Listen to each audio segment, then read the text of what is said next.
Assalamualaikum warahmatullahi wabarakatuh. Kami dari kelompok 5 akan menjelaskan mengenai jurnal. Sebelum itu, perkenalkan, nama saya Muhammad Siddiq Farizan. Saya Rikram Ramadan. Saya Fikri Muhammad Faizal. Saya Farah Fajar Fitriani. Saya Alsyafia. Selamat menyaksikan. Jurnal secara sederhana bisa dipahami sebagai sebuah karya tulis ilmiah. Jurnal ditulis dengan orientasi akademik, jadi target pembacanya adalah akademisi, peneliti, mahasiswa, dan lain sebagainya. Jurnal disebut juga kumpulan artikel dalam bidang ilmu tertentu. Publikasi jurnal biasanya dilakukan secara tim, ada penulis, editor, layouter, dan lain sebagainya. Jadi, jurnal bukan artikel atau paper tunggal yang ditulis, namun publikasi ilmiah berupa kumpulan artikel. Adapun menurut para ahli, yang pertama Marusik.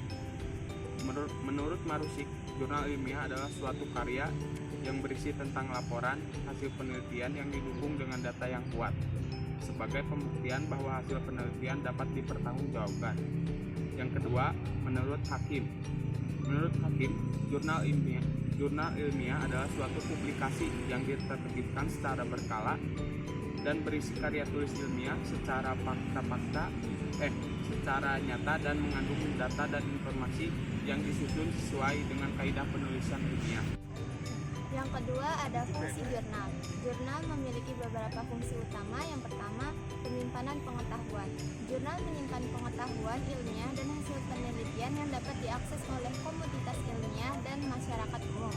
Yang kedua, ada diseminasi informasi. Jurnal adalah alat untuk mengkomunikasikan hasil penelitian kepada komunitas ilmiah. Yang ketiga, ada validasi dan peer review.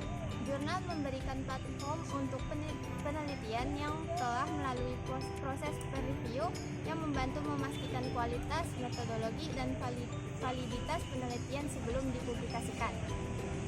Yang keempat, ada referensi dan literatur. Jurnal adalah sumber referensi yang penting bagi peneliti dan masyarakat dan mahasiswa. Yang kelima, ada mendorong penelitian lebih lanjut. Jurnal seringkali berisi saran atau penelitian masa depan atau arah penelitian yang mungkin. Yang keenam, ada pembaruan pengetahuan. Dengan adanya jurnal, komunitas ilmiah dapat terus diperbarui dengan perkembangan terbaru dalam berbagai bidang pengetahuan. Yang ketujuh, ada membangun reputasi akademik. Bagi peneliti, publikasi dalam jurnal yang dihormati dapat membantu membangun reputasi akademik dan mendukung karir mereka. Yang kedelapan, ada kebijakan dan pengambilan keputusan. Jurnal juga digunakan untuk pembuat kebijakan, praktisi, dan pengambil keputusan untuk mendapat wawasan tentang isu-isu tertentu dan panduan berdasarkan bukti ilmiah. Yang ketiga, ada sistematika atau struktur jurnal. Yang pertama, ada judul. Judul disusun dengan menggambarkan isi tulisan secara ringkas namun jelas dan menarik minat membaca. Judul dilengkapi nama, institusi, tempat penulis bekerja, dan alamat email penulis atau penulis-penulis. Yang kedua, ada abstrak dan kata kunci. Abstrak berisi permasalahan pokok, alasan pelaksanaan penelitian atau pengembangan, atau perekayasaan atau hasil pemikiran. Bagaimana kegiatan tersebut dilakukan, termasuk metodenya, apa saja yang telah dilakukan, atau apa yang dihasilkan dan prospeknya.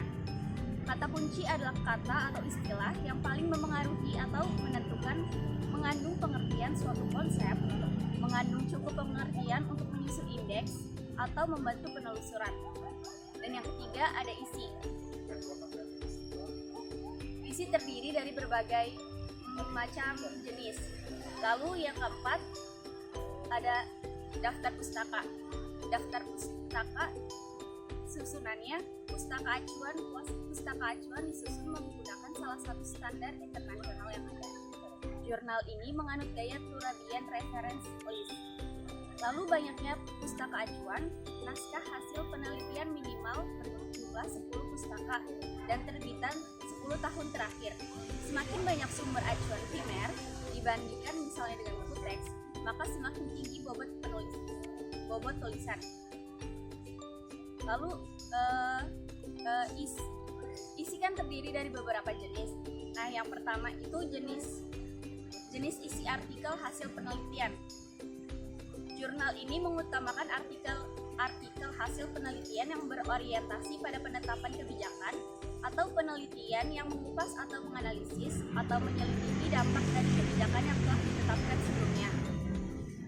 Strukturnya itu ada pendahuluan, bagian ini berisi latar belakang dan review singkat penelitian terkait, rumusan masalah, tujuan atau tujuan-tujuan penelitian, kajian literatur yang mencakup teori dan hasil penelitian yang relevan dan manfaat penelitian serta hasil yang akan dicapai. Lalu ada metode penelitian, berisi metode penelitian yang digunakan, rancangan atau model, tempat dan waktu, populasi dan sampel, teknik pengumpulan, dan teknik analisis data. Lalu ada hasil dan pembahasan, dan yang terakhir ada simpulan dan saran. Isi yang kedua yaitu isi artikel hasil pengembangan atau perekayasaan. Perbedaannya, pengembangan dan perekayasaan adalah bahwa pengembangan hanya sampai pada model konseptual, sedangkan perekayasaan sudah sampai pada langkah uji coba model di lapangan atau uji coba pada kondisi yang sebenarnya. Pendahuluan, yaitu bagian ini berisi latar belakang dan review singkat terhadap hasil-hasil pengembangan yang terkait rumusan masalah, yaitu perlunya dilakukan atau pengembangan perekayasaan, tujuan dan manfaat pengembangan atau perekayasaan, serta hasil yang akan diperoleh. Kajian literatur ini terdiri dari kajian teori-teori yang sesuai dan telaah hasil-hasil pengembangan model sejenis. Bagian ini diakhiri dengan kerangka berpikir pengembangan. Yang B yaitu metode pengembangan. Bagian ini berisi cara atau metode yang digunakan dalam melaksanakan pengembangan atau perekayasaan. Disarankan agar bagian ini dimulai dengan pendekatan yang digunakan dalam pengembangan atau perekayasaan, cara atau metode yang digunakan dalam pengembangan atau perekayasaan, serta variabel yang digunakan dan data atau indikator yang digunakan serta langkah pengembangannya. Yang C yaitu hasil dan pembahasan, berisi deskripsi tentang cara atau metode yang dilakukan, bahan dan peralatan yang digunakan, serta hasil-hasil yang diperoleh oleh kegiatan pengembangan atau perekayasaan. Yang D yaitu simpulan dan usulan atau saran atau opsi kebijakan.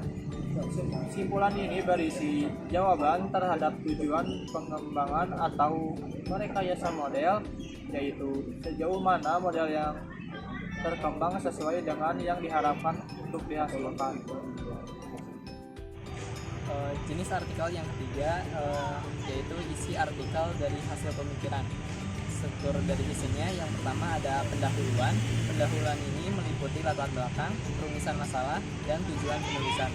Kemudian ada kajian literatur dan pembahasan serta pengembangan teori atau konsep kajian literatur, memberi landasan ilmiah bagi pengembangan bahan atau pemikiran atau gagasan dalam upaya memecahkan suatu masalah. Kemudian yang terakhir yaitu simpulan dan saran.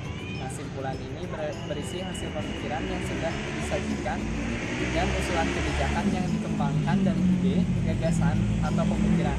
Saran atau usulan kebijakan berisi konsep-konsep pemecahan masalah yang diusulkan. Kemudian bisa kita lihat dari contoh jurnal yang telah kami berikan di Padlet dengan judul jurnal yaitu perbedaan struktur penulisan artikel jurnal di Indonesia. Nah, menurut isi yang sudah kami jelaskan berbagai jenis isinya, artikel ini merupakan contoh dari isi yang ketiga yaitu isi dari jurnal hasil pemikiran. Yang isinya itu hanya berisi pendahuluan, kemudian dilanjut dengan pembahasan serta kesimpulan. Sekian penjelasan dari kami mengenai materi jurnal. Kurang lebihnya mohon maaf. Terima kasih. Wassalamualaikum warahmatullahi wabarakatuh.